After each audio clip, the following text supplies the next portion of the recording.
से बैठ फेंक दिए, सुबह हुआ है, केवल यही लगा है। लेकिन पिताजी को इतना समय नहीं मिल पा रहा है कि उससे पुत्र से पूछे क्या पढ़ता है। पिता का कर्तव्य है कि प्रतिदिन पुत्र स्कूल जाए, विद्यालय जाए और वह आए। माता और पिता दोनों को कर्तव्य कि वह क्या पढ़ा, कैसे क्या करा विद्यालय में, सब कुछ पूछना चाहिए बैठा करके। परंतु आजकल तो इसका कुछ नाम निशान है नहीं। हिरण्यकश्यप बैठा करके पूछता है, पुत्र अभी तक तुमने क्या क्या सीखा?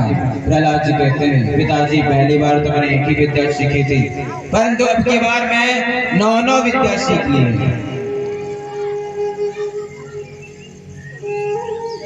हिरण्यकश्यप बोला, अच्छा 9 विद्या सीखो, थोड़ा हमको भी सिखाओ। प्रहलाद जी कहते हैं, क्या कहते हैं अब लोग सुनिए। श्रवणम कीर्तनम विष्णु स्मरणं पादसेवनं अर्चनं वंदनं दास्यं सख्यमात्मनिवेदनं। पिताजी श्रवणं कीर्तनम विष्णु, अगर जो आप भगवान का कुछ नहीं कर सकते तो केवल कथा श्रवण करिए, वह भी नहीं कर सकते तो भगवान का कीर्तन करिए। स्मरणं पादसेवनं, वह भी नहीं कर सकते तो भगवान का स्मरण करिए। हरि हरि हरि पाद सेवनम, आप स्मरण तक आपके पास समय नहीं है तो पाद सेवनम, उनके चरणों का ध्यान करिए। या भी नहीं कर सकते तो अर्चना ही कर दीजिए। वह भी नहीं कर सकते तो हाथ जोड़कर केवल प्रणाम ही कर लीजिए। वंदनम दास्यम, वह भी नहीं कर सकते तो अर्जुन के जैसा एक सखा बन जाइए। यानी मन में भगवान से बोल दीजिए कि हे भगवान, मैं आज से आपका मित्र हूं। वह भी नहीं कर सकते दास्यम, सख्यम आत्मनिवेदनम, या भी नहीं करते तो सखा तो बनी चाहिए। आप जो रिश्ता भगवान से रखोगे भगवान वो रिश्ता आपसे रखेंगे और वो रिश्ता भगवान आपके साथ निभाएंगे। हिरण्यकश्यप के बड़े भाई हिरण्याक्ष ने दुश्मनी का रिश्ता रखा, तो दुश्मनी का रिश्ता भगवान ने उसके साथ निभाया। प्रहलाद जी ने, ध्रुव जी ने भगवान को पिता मान करके उनकी पूजा करी, तो भगवान ने अपना पितावत उन्होंने अपना रिश्ता निभाया। इसलिए आप लोग भी जो भी भगवान से नाता रिश्ता रखना चाहे तो वह भगवान अवश्य आपके साथ निभाएंगे। बस रिश्ता तो बनाने का प्रयत्न करो। जो आप भगवान को मानोगे, जो बनाओगे वो बन जाते हैं भगवान हमारे।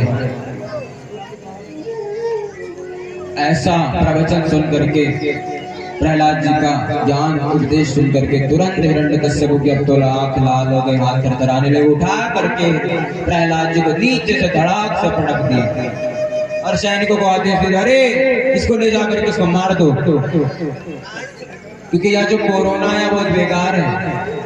जब कोरोना आया था महाराज तो एक को हुआ, फिर धीरे उसको छुआ तो उसको हो गया। अभी हमारे राज्य में केवल एक ही कोरोना है प्रहलाद, अगर जो यही कोरोना दूसरे को हुआ तो धीरे धीरे यह कोरोना फैल जाएगा। इसलिए इसको यहीं पर नष्ट कर दो कोरोना को, सो फैलेगा ही नहीं। सैनिक ले गए उसको वहां पर, खूब अच्छी तरह से उसकी पिटाई की प्रहलाद जी की, शेर से उनको नचवाया। लेकिन सब में जो प्रहलाद जी भगवान का नाम, भगवान को ही देख रहे हैं, नारायण नारायण। ये शेर भी मारेगा तो कोई बात नहीं, नारायण भगवान ही मारता, ऐसा वो सोच रहे हैं। पर्वतों से गिरवाए, पहाड़ों से गिरवाए, सर्प से डसाए, बहुत कर्म कर ले, परंतु वह लोग प्रहलाद जी को मार नहीं पाए। अंत में गुरु जी ने कहा कि इसको आप ऐसा करिए महाराज, इसको हम अपने वहीं पे ले जाते हैं और वहीं पर रखेंगे और वहीं से या जो सुधरेगा वह सुधर जाएगा। हिरण्यकश्यप ने कहा ठीक है ले जाओ। इधर गुरु जी ले आए और आश्रम में रख दिए हैं। एक दिन गुरु जी बाजार चले गए और प्रहलाद जी बंधे हुए थे। बंधे जो उनके मित्र थे वह मित्र इधर उधर घूम रहे थे। प्रहलाद जी ने आवाज देकर के मित्रों को बुलाया, और मित्र उनके कहते हैं कि चलो खेल खेलते हैं। प्रहलाद जी बहुत अच्छी बात बोलते हैं कि खेल खेलना है। जो आग छुपी खेल का तुम खेल रहे हो इस समय, वही आग छुपी का खेल भगवान ऊपर से खेलते हैं। एक बार क्या हुआ, भगवान ने मनुष्यों से कहा कि चलो आग छुपी खेल खेलते हैं। छुपन छुपाई होता है ना खेल, उसको खेलते हैं। मनुष्य ने कहा ठीक है महाराज। भगवान ने कहा पहले तुम छिपो, मैं ढूंढता हूं तुमको। मनुष्य ने कहा ठीक है। मनुष्य आकर के धराधाम पे आगे पृथ्वी पर भगवान ने उनको उंगली से पकड़ करके उठा दिया। अब भगवान ने कहा अब तुम्हारी बारी, अब हमको ढूंढो। तो कोई भी मनुष्य इस समय भगवान को नहीं ढूंढता।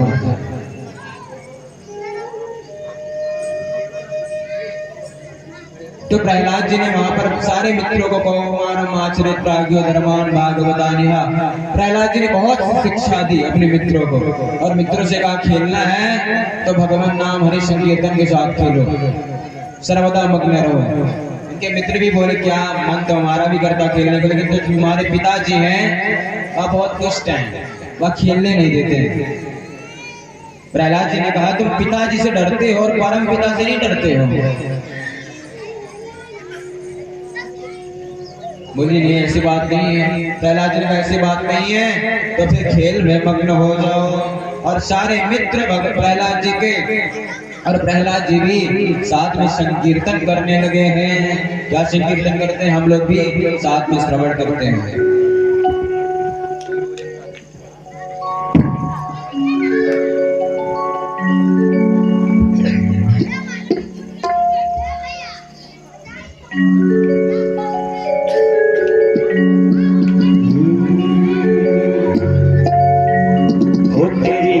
जी का मैं हूँ गुलाम, तेरी मर्जी का मैं हूँ गुलाम, हो मेरे अलबेले शाम, तेरी मर्जी का मैं हूँ गुलाम, मेरे अलबेले शाम, मेरे अलबेले शाम, मेरे अलबेले शाम, मेरे अलबेले शाम, मेरे अलबेले शाम, तेरी मर्जी का मैं हूँ गुलाम, तेरी मर्जी का मैं हूँ गुलाम, मेरे अलबेले शाम, तेरी मर्जी का मैं हूँ गुलाम, मेरे अलबेले शाम।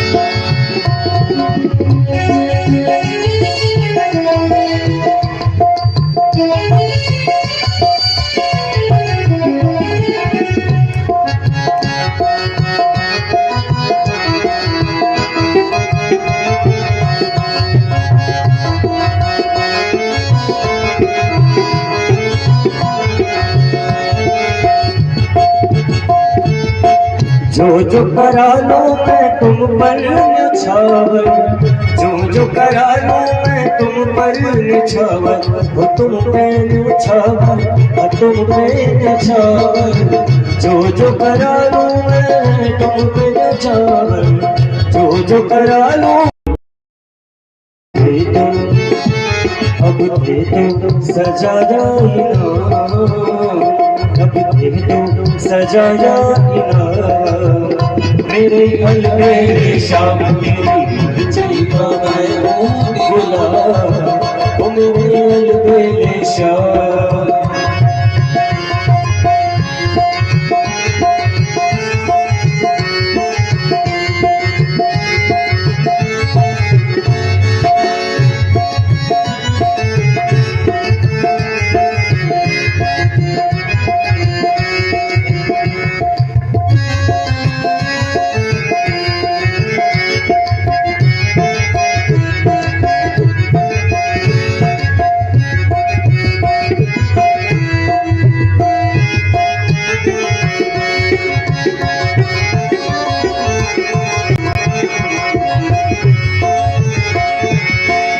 हार गया मैं अपनी अक्ल लड़ाकर, हार गया मैं अक्ल लड़ाकर, हार गया मैं अपनी अक्ल लड़ाकर, अक्ल लड़ाकर हो अक्ल लड़ाकर। अब अपना संभालो इंतजार, अब अपना संभालो इंतजार। ओ मेरे अलबेले शाम तेरी मर्जी का मैं हूँ गुलाम, मेरे अलबेले शाम मेरे घर प्यारे शाम, अलबेले शाम मेरे वो प्यारे शाम तेरी, वो तेरी वो तेरी तेरी तेरी मर्जी का मैं हूँ गुलाम, तेरी मर्जी का मैं हूँ गुलाम। मेरे अलबेले शाम तेरी मर्जी का मैं हूँ गुलाम, मेरे अलबेले शाम।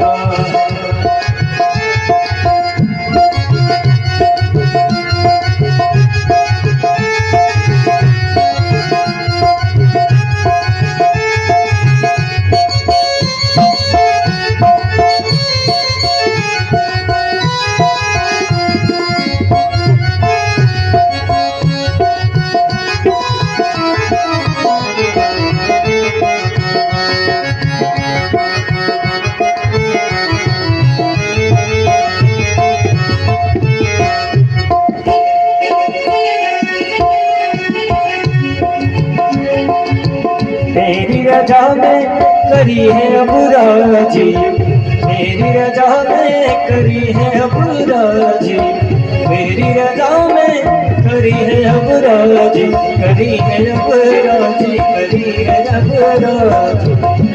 नैन से नैन मिले जब से निंदिया नैन के पास न जाए, है याद में व्याकुल नैन बड़े, वो शाम दरस की आशना।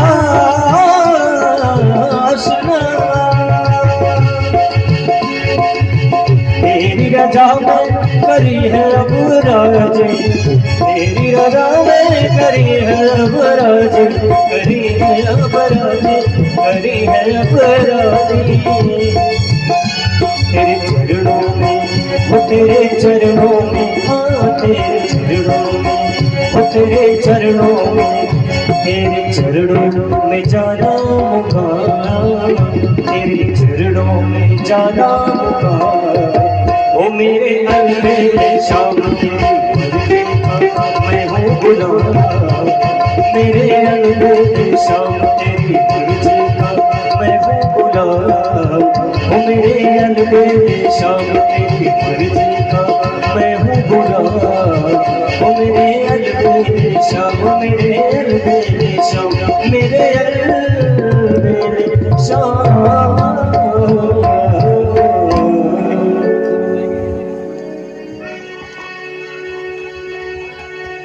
तो महाराज ऐसे ही प्रहलाद जी सहित उनके मित्र जब ऐसे भगवत भक्त करने लगे, बीच में गुरु जी आ गए। गुरु जी ऐसा वृत्तांत देखे, वह उनको देखते वहां भी नाचने लगे। और जब हिरण्यकश्यप वहां से सैनिकों को भेजा, बोला देखो क्या हो रहा। अब सैनिकों ने बताया और हिरण्यकश्यप सहित तलवार लेकर के स्वयं आकर के उनके विद्यालय में पहुंच गए।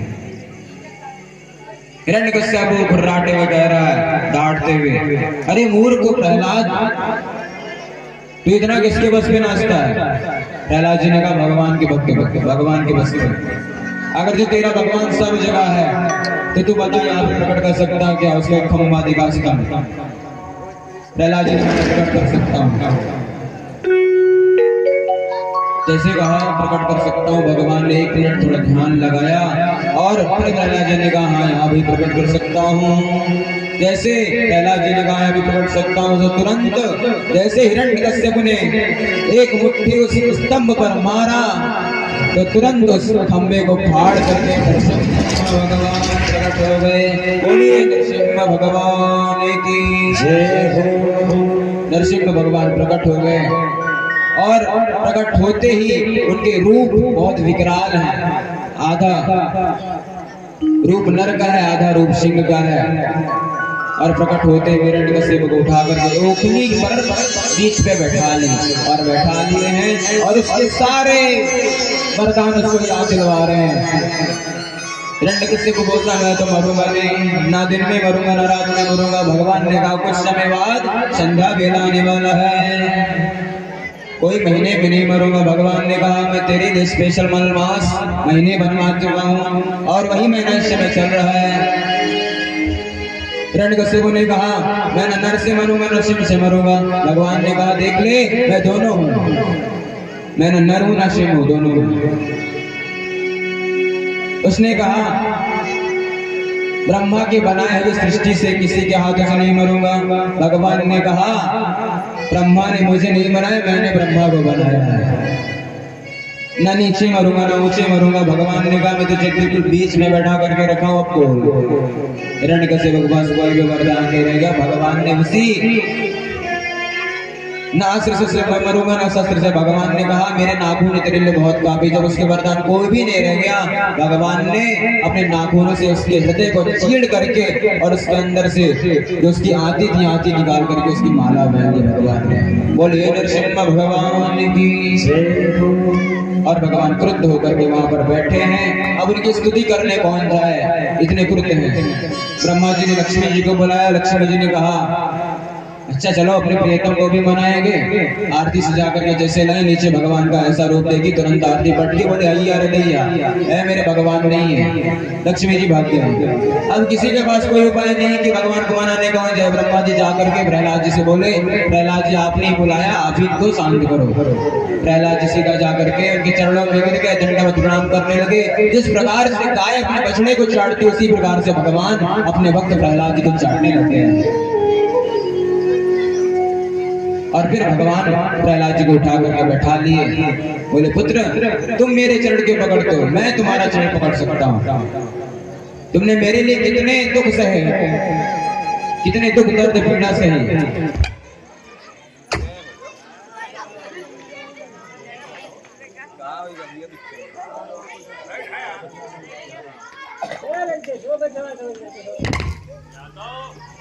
मेरे लिए तूने दुख दर्द पीड़ा सही, इसलिए मैं चाहूं तो तेरी चरण पकड़ सकता, तू नहीं पकड़ सकता है।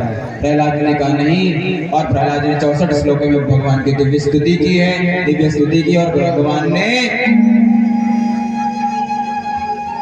प्रहलाद जी से बोला कि वरदान मांगो। प्रहलाद जी ने कहा मेरा वरदान एक ही है पिता भगवान कि आपने जो मेरे पिताजी का जो वध किया है या मेरे पिताजी साक्षात ऊपर चले जाए, बस मेरा वरदान ही है। भगवान ने कहा मैंने मारा नहीं था, मेरा दर्शन करते ही तेरा पिता हिरण्यकश्यप के ऊपर इसका उद्धार हो गया है।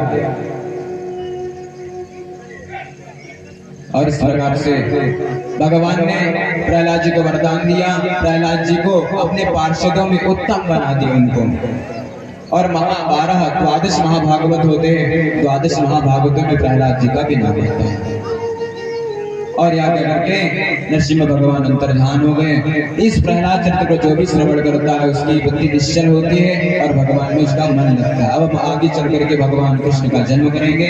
आप सब लोग स्वस्थचित्त हो जाइए, आराम से बैठ जाइए। और आप सब लोगों को कहीं उठना बैठना नहीं है, जहाँ पर बैठे वहीं पर बैठे रहिए। और यहाँ से संकीर्तन आनंद होगा, आप सब लोग आनंद लीजिए मजे से और बैठ करके ही कथा श्रवण करिए। कुछ क्षणों के बाद ही बस भगवान जन्म होने वाला है। कथितो वंश विस्तारो भवता सौम्य सूर्यो राज्ञां च भयवंश्यानां चरितं परमाद्भुतम्। बीच में कथा आती है राम जी की नवम स्कंद में। तो सुखदेव जी ने राम जी के चरित्र को एक ही श्लोक में पूरा वक्त दिया। गुरुवर्ते त्यक्त राज्यो विचर धनुमनं पद्म पद्भ्यां प्रियाया बाण स्पर्शा क्षमाभ्यां देवधीर्जयो हरिन्द्रानिलाभ्यां वैरूप्यां चूर्वपडख्या प्रियवृत हर्षारूपितं पुरोवृजंभा प्रस्ताब्धिरपत्त सेतु फलदवदहना कौशलेन्द्रोवदान्नः। सुखदेव जी ने राम जी के चरित्र को एक ही श्लोक में सब वृत्तांत बता दिया। राम जी कहां से आए, क्या किए, सब पूरा वर्षा एक श्लोक में आता भी एक श्लोक आदो राम तपो बना दिया। भागवत जी भी केवल 4 श्लोक में है और जो राम कथा वह भी 1 श्लोक में है। अगर जो आप प्रतिदिन भागवत जी का पाठ नहीं कर सकते, रामचरितमानस का पाठ नहीं कर सकते हो, तो जो 1 श्लोक है उस श्लोक का पाठ कर लो तो आपको रामचरितमानस पाठ करने का लाभ प्राप्त होता है। अब जैसे इतना शॉर्टकट में उन्होंने सुना दिया, सुखदेव जी ने, परीक्षित जी भड़क गए, बोले महाराज ऐसे कहीं इतना शॉर्ट में सुना दिए, थोड़ा विस्तार से करिए। आकर के सीधा कृष्ण चरित्र में आ गए और फिर कहने लगे, एवं निशम्य भृगुनंदन साधुवादं वैयासगहिष्य भगवान विष्णुरातं प्रत्यर्च कृष्ण चरितं कलिकल्प स्वप्नं व्याहर्तुमारभत भागवत प्रधानः। उसी प्रकार से जिस प्रकार से रामचरित्र को 1 श्लोक में कह दिया, उसी प्रकार से भागवत जी को भी ऐसे शॉर्टकट में बोल रहे थे। तुरंत परीक्षित जी ने कहा ऐसे नहीं होगा, मैंने रामचरित्र इसलिए सुन लिया कि कृष्ण चरित्र सुनने में लाभ होगा, विस्तारित सुनाएंगे, परंतु आप भी कृष्ण चरित्र ऐसे सुना दे, ऐसा नहीं चलेगा। सुखदेव जी कहते हैं, एवं निशम्य भृगुनंदन, हे राजा परीक्षित तुमको भूख नहीं लग रही क्या? राजा परीक्षित बोलते हैं, भगवान गुरुदेव मुझे क्यों भूख लगेगी? आपके मुख से जो यह रस जो बह रही है, यह रस मैं सीधा पान कर रहा हूं, इसलिए मुझे तो भूख वगैरह कुछ नहीं लग रही है। ऐसा राजा परीक्षित कहते हैं। बस आपको जो कृष्ण चरित्र है उसको प्रसंगित एवं विस्तारित वर्णन करके मुझे सुनावे। सुखदेव जी ने कहा अच्छा ठीक है, अब तो भगवान श्री कृष्ण का चरित्र विस्तार पूर्वक सुनो।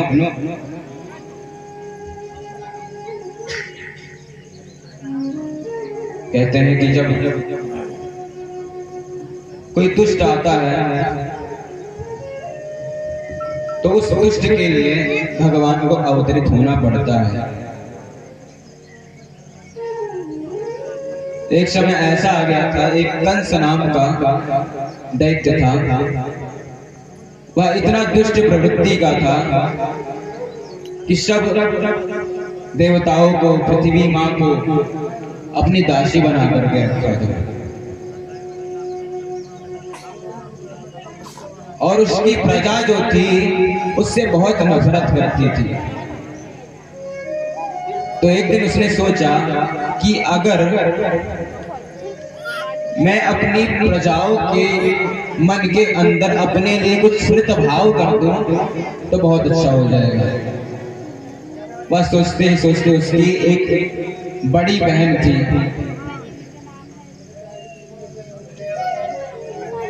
उग्रसेन वहां मथुरा के राजा थे। उग्रसेन को कंस ने बैठा करके स्वयं राजा राज तिलक घोषित करके वह राजा बन गया। तो उग्रसेन की बेटी थी देवकी, कंस से बड़ी थी, तो उसने सोचा अगर जो मैं अपने एक बहन का विवाह कर दूं तो जितनी प्रजा है उसके मन में मेरे प्रति बहुत अच्छा भाव बैठ जाएगा। ऐसा वह सोच करके अपनी बड़ी बहन देवकी का विवाह करने के लिए वर ढूंढा और अपने मित्र वसुदेव को ढूंढा और वसुदेव के साथ शादी उसने पक्की कर दी। पक्की कर दी, इधर से बारात आई और इधर से कंस अपनी बहन देवकी के लिए बहुत से नाना प्रकार की वस्तुएं उसने वसुदेव को प्रदान की। 100 रथ, 1000 दासियां, रथो रथानाम रतास्ति परमाना, अनेक अनेक चीज वस्तुएं कंस ने देवकी को प्रदान की। अब यह बात ऊपर से सब देवता देख रहे थे, सोच रहे थे जब तक इसके पाप का घड़ा भरेगा नहीं तब तक भगवान मारेंगे नहीं, तो कुछ तो करना पड़ेगा। देख करके देवता देख रहे थे तो कंस इधर क्या सोच रहा है, अगर जब मैं अपनी बहन के रथ पे बैठ जाऊं तो और पब्लिक के अंदर, प्रजा के अंदर मेरे प्रति अच्छा भाव हो जाएगा। कंस जाकर के रथ पर बैठ गया और स्वयं अपनी बहन की रथ को हाँकने लगा और जब रथ को हाँकने लगा कुछ आगे पहुंचा तब ऊपर से देवताओं ने क्या किया, आकाशवाणी की।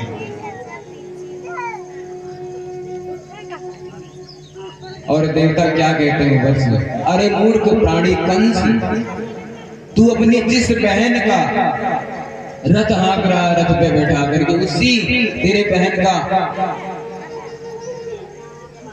8वां गर्भ तेरा वध करेगा, तुझे मारेगा। एक बार सुना कंस ने, छोड़ो, कोई इधर उधर ऐसे मस्ती में कुछ कर रहा होगा, मजाक में। अष्टमो गर्भ वसुदे त्वाम मृत्युम अमुपाश्यतः। दूसरी बार यही आकाशवाणी हुई। अब दूसरी बार उसका माता शनका और तुरंत अपने म्यान से तलवार निकाला और तलवार निकाल करके जैसे देवकी को मारने के लिए उद्यत हुआ, तुरंत वसुदेव जी खड़े हो गए और बोले, अरे मित्र तुम क्या करते हो, तुम क्रोध में आकर के अपनी बहन को मार दे रहे हो। कंस को बहुत समझाया, सब लोगों ने समझाया तुम क्या कह रहे हो। जो प्रजा थी, प्रजा के हृदय में कंस के प्रति अच्छा भाव आ गया था, लेकिन सब प्रजा सोच ली कि यहाँ तो बहुत खराब निकला और सारी प्रजा के हृदय में उसके प्रति विद्वेष भाव आ गया। जैसे कंस ने देवकी के गले पे तलवार रखी है, म्यान से निकाल करके वसुदेव जी खड़े हुए और वसुदेव जी ने सामवेद के द्वारा कंस को बहुत समझाया और कहा, अरे कंस, अगर जो तुझे इस 8वें गर्भ से अगर जो तुझे दिक्कत है, भय है, तो मैं 8वां गर्भ के क्या जितने मेरे पुत्र होंगे सारे पुत्र को मैं तुझे प्रदान कर दूंगा, परंतु तू इस देवकी को छोड़ दे। इस शर्त पे कंस ने देवकी को छोड़ दिया। इधर देवकी को छोड़ दिया और कारागार में देवकी वसुदेव को डाल दिया। इधर इतना दुख सब देख करके देवी देवता पृथ्वी भू देवी भगवान के पास गई, भगवान को सारा वृत्तांत बताया। भगवान ने कहा, चिंता मत करो, मैंने सारा कार्यक्रम बना लिया। क्या कार्यक्रम बनाया भगवान बताइए। भगवान कहते हैं कि वसुदेव के घर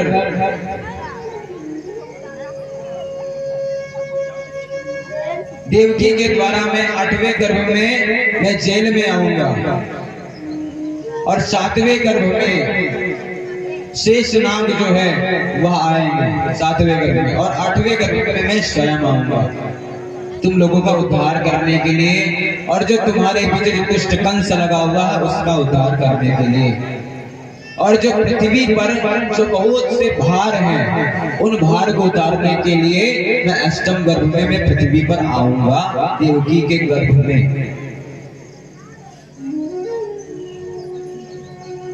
ऐसा देवताओं ने सुना, देवताओं बड़े प्रसन्न हुए और भगवान अंतर ध्यान हो गए। जब देवकी के इधर प्रथम पुत्र हुआ, कीर्तिमान नाम का देवकी का प्रथम पुत्र हुआ, वसुदेव जी आकर के कंस को पकड़ा दे दीजिए महाराज पहला पुत्र। कंस प्रसन्न हो गए, बोले, अरे मित्र, मुझे तो 8वें गर्भ से मतलब है, तुम पहला पुत्र ले जाओ। ले जा रहा था, ये बात देवताओं को अच्छी नहीं लगी। जब तक ये पाप नहीं करेगा, जब तक किसी को मारेगा नहीं, तब तक इसके पाप का घड़ा तो कैसे भरेगा, और जब तक पाप का घड़ा नहीं भरेगा तब तक भगवान इसको मारेंगे कैसे। इसलिए एक बात इसे करवाना पड़ेगा। उधर से नारद जी नारायण नारायण करते हुए आ गए, कंस को बैठाए, बोले, अरे मूर्ख तुम क्या कर रहे हो। वही जमीन में पसीना गाड़ा 1 से 8, 8 से 1, उसी ने उसकी बुद्धि को विस्मृत कर दिया। नारद जी ने बोला, एक पुत्र जो तुम पहले को छोड़ रहे हो, या भी 8 हो सकता है और 8वां पहला हो सकता है, या भी हो सकता है। उसकी बुद्धि को नारद जी ने विस्मृत कर दिया और कंस भी विस्मृत हो गया और तुरंत वसुदेव को बुलाया, पहले पुत्र को उठाया, आराम से उसका गला काट दिया। उसी प्रकार से नारद जी भी उसको समझा करके आ गए कि तुम्हारा जो काल है, तुम पूर्व जन्म में कालनेमी थे, तुमको विष्णु ने मारा था और यदुवंशी तुम्हारे विद्वेष करते, तब उसको ऐसा पता चला कि मुझे विष्णु ने मारा था। तो वहीं से वह विष्णु जी से द्वेष करने लगा और यहाँ करके नारद जी चले गए और क्रमशः वसुदेव जी के 6 पुत्रों को उन्होंने मार दिया, कंस ने मार दिया। और जब देवताओं को पता चला कि 8वें गर्भ में देवकी के गर्भ से भगवान प्रकट होने वाले हैं। तो सब देवता आकर के देवकी माता की सब लोगों जेल में आकर के, कारागार में आकर के हाथ जोड़ करके, और उनके गर्भ के अंदर जो भगवान है या गर्भस्तुति के नाम से प्राकट्य है, इस स्तुति का नाम गर्भस्तुति है। और सब लोग जो गर्भ में विराजमान भगवान है उनकी स्तुति कर रहे हैं। और क्या कह रहे हैं आप लोग सुनिए। कहते हैं सत्य प्रथम सत्य परम त्रिसत्यम सत्यस्य योनि निहितं च सत्ये सत्यस्य सत्यामृत सत्य नेत्रम सत्यात्मकं त्वां शरणं प्रपन्ना। हे भगवान, सत्य प्रथम, आपका व्रत सत्य है, सत्य प्रथम सत्य परम सत्यम, और आप परम सत्य हैं। सत्यस्य योनि निहितं च सत्ये, आप जो बोलते हैं वही करते हैं।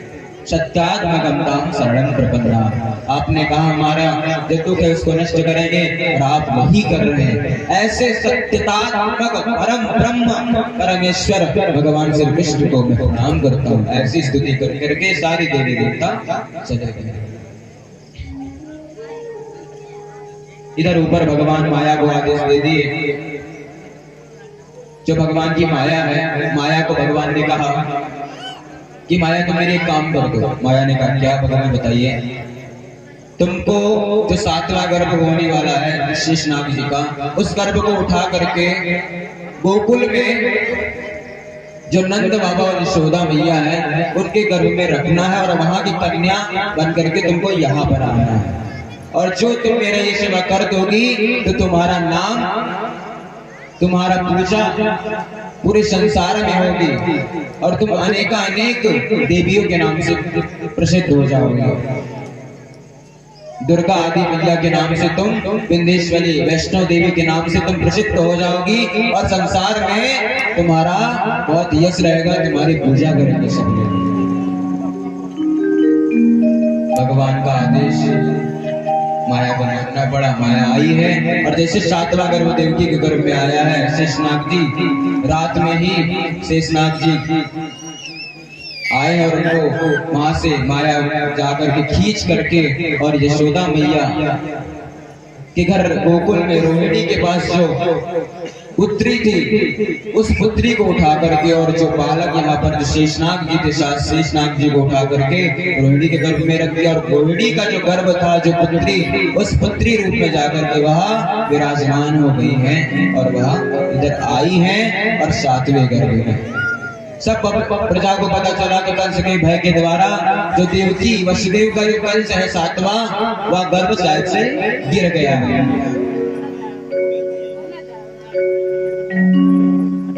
8वें गर्भ में महाराज साक्षात भगवान आने वाले हैं। कारागार में सब लोग खड़े थे, और भगवान की उत्पत्ति जब सब लोगों ने सोचा कि भगवान का जन्म आने वाला है,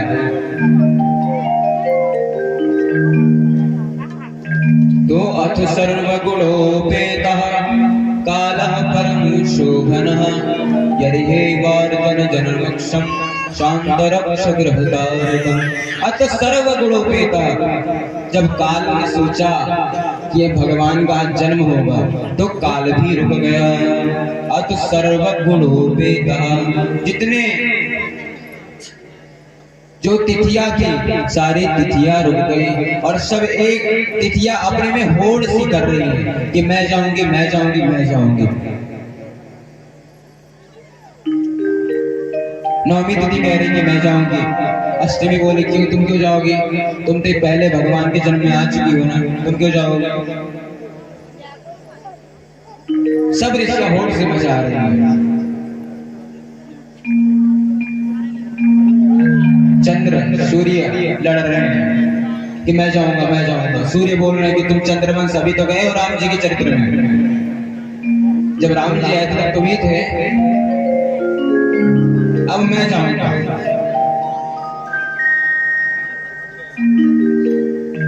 तिथि नक्षत्र सब अपने आप में होड़ से करने लगे, मैं जाऊंगा, मैं जाऊंगा, जब भगवान आएंगे। तो भगवान की आदेश से, भगवान की कृपा से आज अष्टमी तिथि है। रात्रि का समय है और काल जो है, काल की गति बिल्कुल रुक गई है। मंद मंद वर्षा हो रही, मंद मंद सुगंध वायु चल रही है और थोड़ी थोड़ी बिंदी बिंदी सी क्या हो रही है, वर्षा हो रही है। और जो फूल हैं, पुष्प हैं, वह सब नीचे यहाँ मथुरा में सब खिल गए हैं।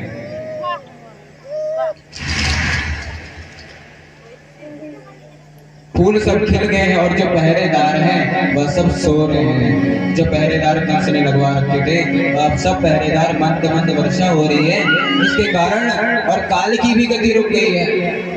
निद्रा देवी भी अब भगवान के दर्शन में लगी है, इसलिए आ नहीं रहे। तो सब लोग भगवान को ही देख रहे हैं और सबका सब कामकाज वहीं पर बंद रखा हुआ है। तो भगवान के सब पहरेदार सो रहे हैं और उस कारागार में केवल देवकी वसुदेव ही जाग रहे हैं। और भगवान उसी कारागार में अपना चतुर्भुज रूप धारण करके प्रकट हो गए। बोलिए चतुर्भुज भगवान की जय हो। इसे चतुर रूप धारण करके भगवान प्रकट हुए देवकी वसुदेव के सामने। वसुदेव और देवकी के तुरंत नेत्र खड़े के खड़े रह गए। भगवान ने सब कुछ बताया। वसुदेव जी ने कहा कि हे भगवान, मैं कौन था आप ये बता दो। भगवान ने कहा कि तुम और देवकी इससे पूर्व जन्म में मनु शत्रुपा थे और दूसरे जन्म में कौशल्या दशरथ थे। और इस प्रकार से और तीसरे जन्म में तुम लोग वसुदेव और देवकी का रूप धारण करके आए हो। तुम इससे पूर्व जन्म में वसु नाम के धरा थे और द्रोण नाम की पत्नी थी तुम्हारी, ये देवकी, और वही रूप धारण करके तुम इस द्वापर में आए हो। ऐसा उनको भान कराया। फिर देवकी माता कहती है कि हे भगवान, आप अगर जो ऐसे आओगे तो जो कंस है वह बहुत दुष्ट है, वह मार डालेगा। और मैं आपको देखना चाहती थी अपने गर्भ में, परंतु ऐसे रूप में नहीं देखना चाहती थी। मैं एक बालक के रूप में आपको देखना चाहती थी। भगवान ने कहा मैं तो बालक के रूप में ही आने वाला था, परंतु तुम लोगों को कुछ शिक्षा देनी है। अगर जो मैं बालक के रूप में आता तो तुम लोगों को हमेशा भय रहता कि मेरे बालक को मार देगा कंस, इसलिए मैंने अपना यह रूप दिखाया है कि तुम लोगों को भय ना हो। केवल यही दिखाने के लिए मैं यह चतुर्भुज रूप धारण किया हूं। और वसुदेव जी, जब मैं प्रकट होऊंगा बाल रूप में, तब आप मुझे यहाँ से ले जा करके यमुना पार करके और नंद बाबा के यहाँ यशोदा मैया के पास आप मुझे लिटा देंगे। ऐसा आपको करना है जिससे कंस को भी भनक नहीं लगेगी। वसुदेव जी ने कहा मेरे पैर में तो बेड़ी बंधी हुई है और इतने बड़े बड़े फाटक हैं। भगवान ने कहा आप सब इसकी चिंता मत करें, जो मैंने कहा है आप वही करिए। ऐसा कहकर के भगवान जो चतुर्भुज रूप में थे वह तुरंत अपने शरीर को बिल्कुल कम करके और बाल कृष्ण रूप में धारण करके यशोदा मैया ऐसे रखी थी, यशोदा मैया की गोद में ही भगवान प्रकट हो गए। बोलिए बाल कृष्ण भगवान की जय हो। इधर जैसा भगवान ने कहा था वैसे ही वसुदेव जी भगवान को लिए हैं, जैसे उठाए हैं तो तुरंत उनकी बेड़ी खुल गई है। जो गेट था बहुत बड़ा सा, वो गेट भी तुरंत खुल गया है। पहरेदार सब सो रहे और आराम से वसुदेव जी भगवान को लेकर के यमुना जी में पहुंचे हैं। यमुना जी के पास देखिए भगवान को ऐसे लेकर के जाएंगे, अच्छा नहीं लगेगा। उधर कुछ पड़ा था, उसको वहीं पर वो बनाए हैं एक तसला सा, और उसको वहीं पर बैठा है, उस पर भगवान को बैठा है और अपने सिर पर रख करके और वसुदेव जी उस नदी यमुना नदी को जैसे पार कर रहे हैं। तो बीच में क्या हुआ महाराज, सब नदी भी होड़ मचा रहे थे मैं जाऊंगी मैं जाऊंगा, लेकिन जो यमुना जी है वह भगवान की पत्नी है। तो यमुना जी ने सोचा कि आज बहुत दिनों से भगवान के प्रियतम के मैं चरण नहीं छुई हूँ, तो आज चरण छूने का मुझे सौभाग्य मिलेगा। तो यमुना जी इतनी उमड़ गई, इतनी लहर हो गई कि वसुदेव जी डूबने लगे। भगवान ने कहा अरे देखो अपने ससुर को डुबो देगी, ऐसा लग रहा है, ये गलत बात है। इसलिए भगवान ने धीरे से अपना चरण चिन्ह उठा करके नीचे जैसे लगाया, यमुना जी के माथे में जैसे लगा तो तुरंत यमुना जी बिल्कुल समतल हो गए। और वसुदेव जी जाकर के वहीं रात में सारे पल्ले सब खुलते गए और यशोदा मैया के बगल में लेटा दिए हैं भगवान को। और वसुदेव जी आए हैं कारागार में, फिर से उनके पैरों में अपने आप बेटी लग गई है। और जो कन्या थी उस कन्या को अपने पास रखे हैं। जैसे सुबह हुई और उस वह कन्या रोने लगी है।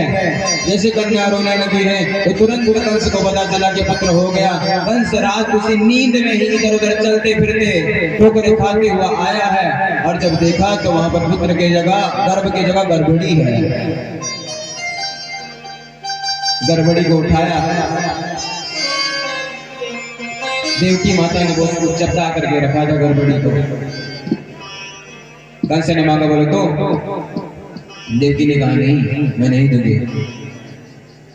कंस ने जबरदस्ती छीन लिया है देवकी से वह गड़बड़ी। और जैसे उसको मारने चले हैं तो वह तुरंत उसके हाथों से छटक करके ऊपर जा करके खड़ी हो गई और दुर्गा देवी आदि विंध्याचल वासिनी वैष्णो देवी के नाम से प्रसिद्ध होगी। और कहने लगी अरे मूर्ख प्राणी कंस, तो जिसको मारने के लिए इतने दिन से बौखला रहा है वह तो प्रकट हो चुका है और उसका पालन पोषण भी होने वाला है कल से, अब तू क्या करेगा। ऐसा कह करके और जो वह माया थी वह विंध्याचल वासिनी वैष्णो देवी दुर्गे मैया आदि रूप में प्रकट होकर के और जब चली गई वैष्णो देवी में विराजमान हो गई।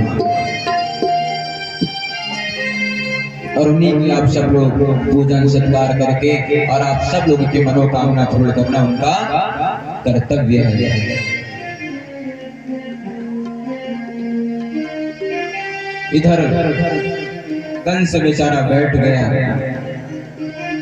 और महाराज इधर का तो रात कट रही है, परंतु गोकुल में क्या हो रहा महाराज। गोकुल में जैसे शुभानंद बाबा देखे यशोदा के बगल में लाला भयो, सो इतने प्रसन्न हुए महाराज, इतने प्रसन्न हुए, चारों ओर बधाइयां बजने लगी हैं। तो हम सब लोग भी बधाइयां बजाते हैं और आप सब लोग जहाँ पर बैठे वहीं पर बैठे रहिए। आप सब लोगों के पास जो पूजन होगा, पूजन का सारी सामग्री आपके पास आएगी।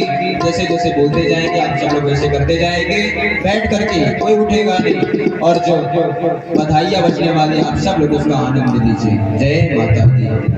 पंडित जी यहाँ पर आएंगे और जो यजमान है, मुख्य यजमान है, वह भी यहाँ पर आएंगे मंच पे।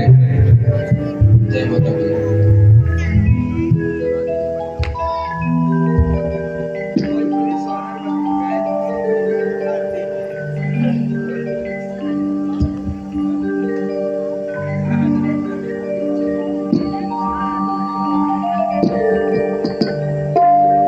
बधैया बाजे आंगने में, बधैया बाजे आंगने में, बधैया बाजे आंगने में, बधैया बाजे आंगने में।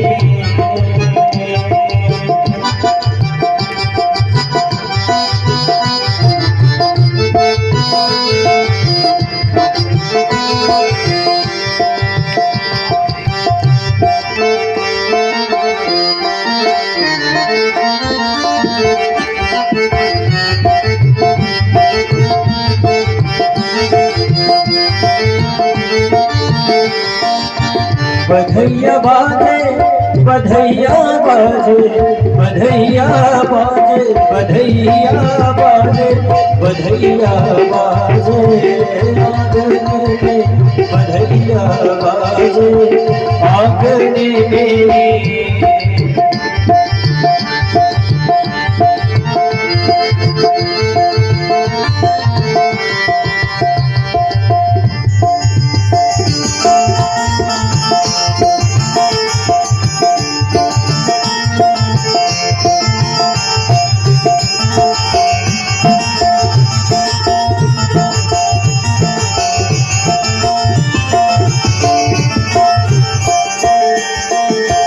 केहू लुटावे अनधन सुनवा, केहू लुटावे अनधन सुनवा, अनधन सुनवा, अनधन सुनवा, केहू लुटावे अनधन सुनवा, केहू लुटावे अनधन सुनवा, केहू लुटावे रुपया रुपया बधैया बाजे, आगने में बधैया बाजे, आगने में बधैया बाजे, आगने में।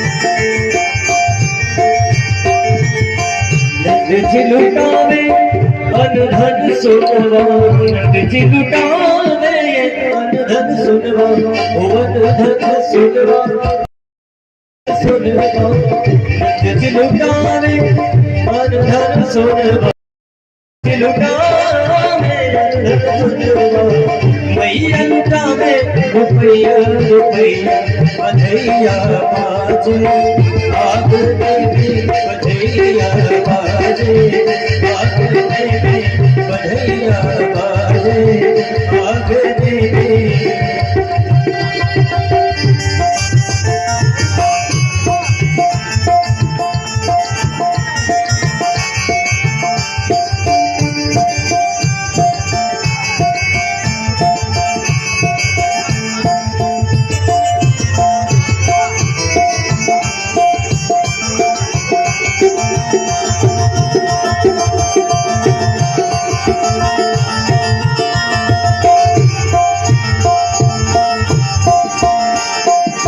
न्योछावर श्री कृष्ण लला जी को, न्योछावर श्री कृष्ण लला जी को, कृष्ण लला जी को, कृष्ण लला जी को, न्योछावर श्री कृष्ण लला जी को, न्योछावर श्री कृष्ण लला जी को, कृष्ण लला जी को, कृष्ण लला जी को, कृष्ण लला जी को, कृष्ण लला जी को बधैया बाजे, बधैया बाजे, आगने में बधैया बाजे, आगने में बधैया बाजे, बधैया बाजे, बधैया बाजे, बधैया बाजे, बधैया बाजे, आगने में बधैया बाजे, आगने में।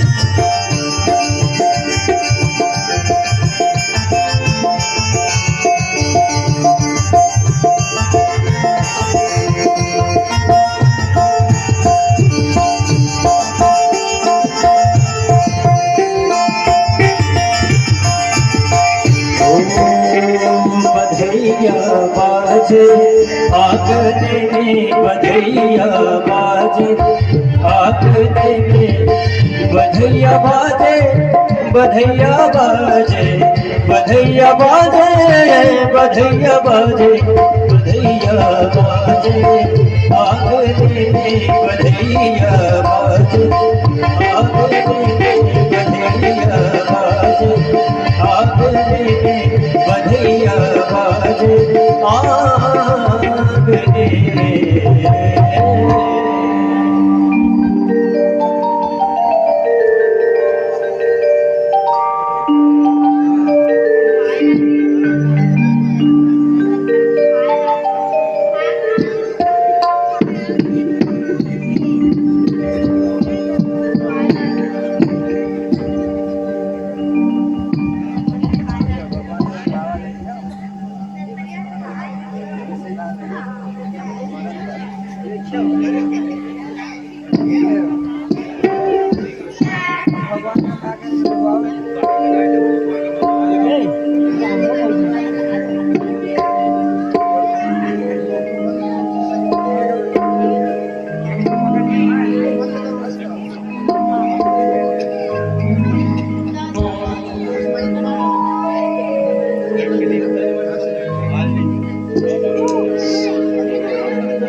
आप सब लोग बैठे बैठे आनंद लीजिए खुशी के और बधाइयाँ सुनिए।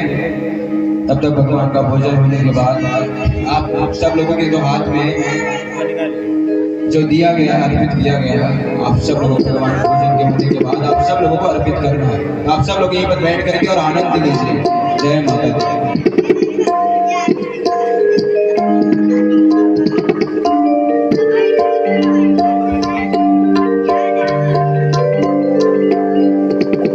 यशोदा की अगनैया भई है गुलजार दी, नंद यशोदा की अगनैया भई है गुलजार दी। हर बाजे बधैया आज कन्हैया दीठो अवतार दी। ओ बाजे बधैया आज कन्हैया दीठो अवतार दी। नंद यशोदा की अगनैया भई है गुलजार दी, नंद यशोदा की अगनैया भई है गुलजार दी। बाजे बधैया आज कन्हैया दीठी अवतार दी। ओ बाजे बधैया आज कन्हैया दीठी अवतार।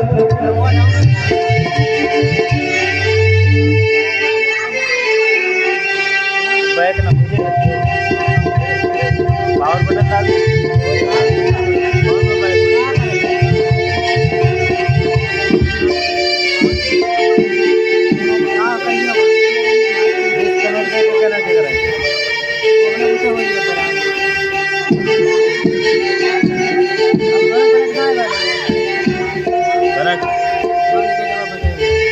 अरे नहीं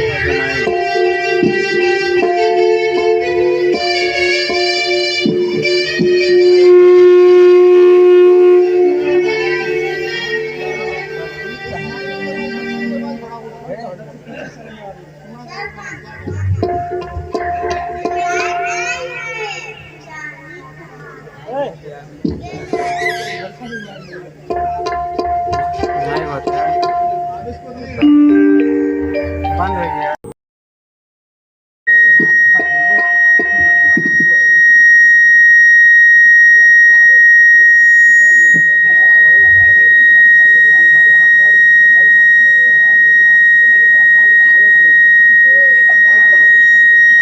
ऐसा करो अपने मोबाइल में चलाओ बताइए, है ना? अपने मोबाइल में चलाओ बताइए।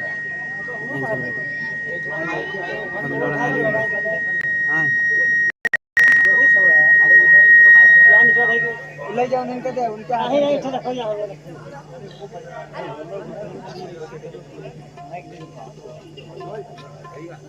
ले मत ऐसे करो भाई हम लोग रख ले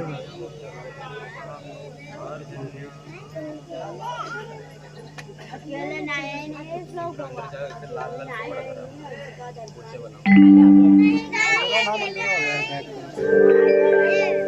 हमारा नया आज हमको चाहिए मैं बैटरी का स्विच खोलो मैं को बैटरी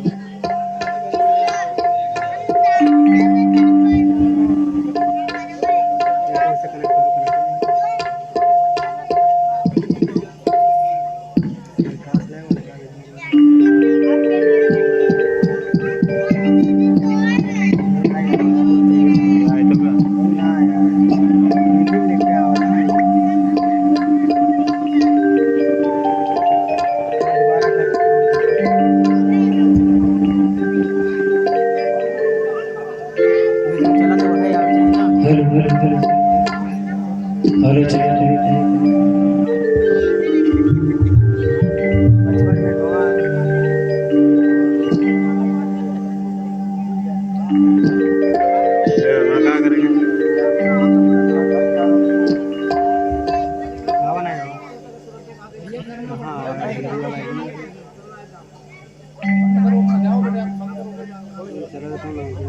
चल रहा है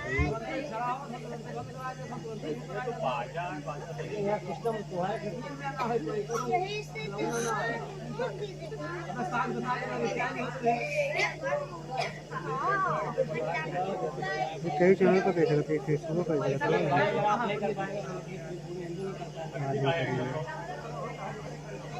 वैसे ही हो जाएगा। पन्ने में रखा पन्ने निकाला रहेगा।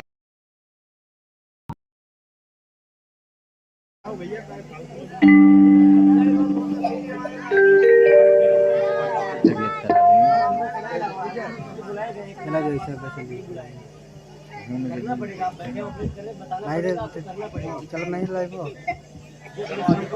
बंद कर थोड़ी देर।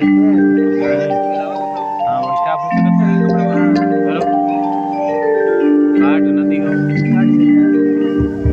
पाउस नहीं हो कोई इंट्रो लगाया हर मिली झूली गावे के बधैया बधैया गावे सोहार हो कि मिली झूली गावे के बधैया बधैया गावे सोहार हो आजू जननी है कृष्ण कन्हैया जगत गावे सोहर हो आजो जननी है कृष्ण कन्हैया जगत गावे सोहर हो मिली झूली गावे के बधैया बधैया गावे सोहर हो आजू जननी है कृष्ण कन्हैया जगत गावे सोहर हो आजो जननी है कृष्ण कन्हैया जगत गावे सोहर हो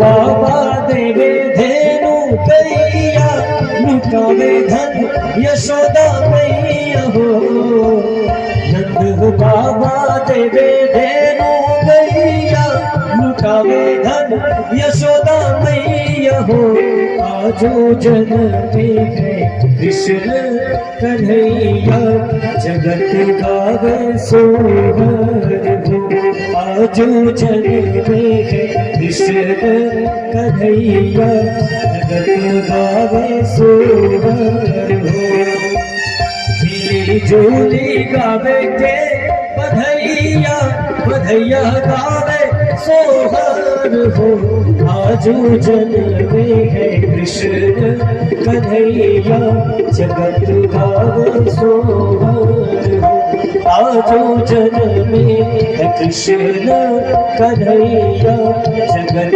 गावे सोहर हो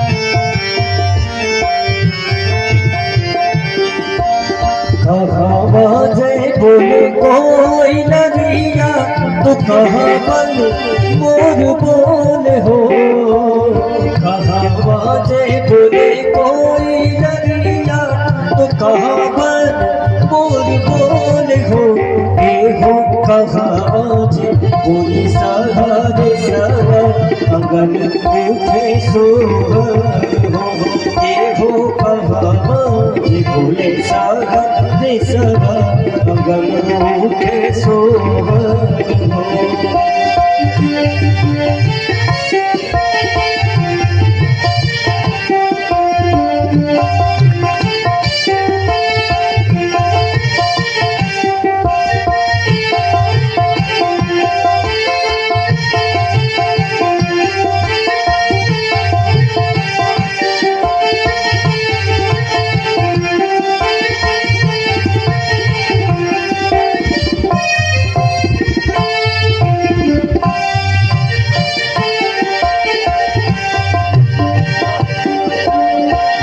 मथुरा बन बोले कोई नरिया, गोकुल बन मोर बोले हो। मथुरा बन बोले कोई नरिया, गोकुल बन मोर बोले हो। ये हो नंदगांव बोले सारा रे सारा, अगन उठे सोहर हो। ये हो नंदगांव बोले सारा रे सारा, अगन उठे सोहर हो। कहा बाजे बाजे ले बधैया, कहा बधैया हो। ये हो कहा बाजे बाजे ले बधैया, अगन उठे सोहर हो। ये हो कहा बाजे बाजे ले बधैया, अगन उठे सोहर हो। ये हो कहा बाजे बाजला बधैया, अगन उठे सोहर हो।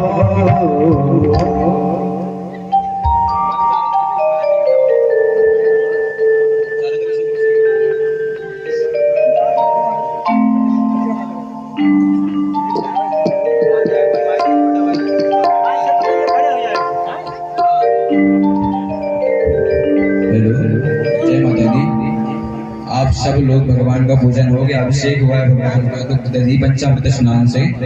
आप सब लोगों के हाथ में जो लावा है आप सब लोग लाइए और भगवान के द्वारा भगवान के लिए इसे में अर्पित कर दीजिए और उठ करके उसी स्थान पर धीरे धीरे एक एक दो लोग आएंगे। फोन आनंद आराम से बैठा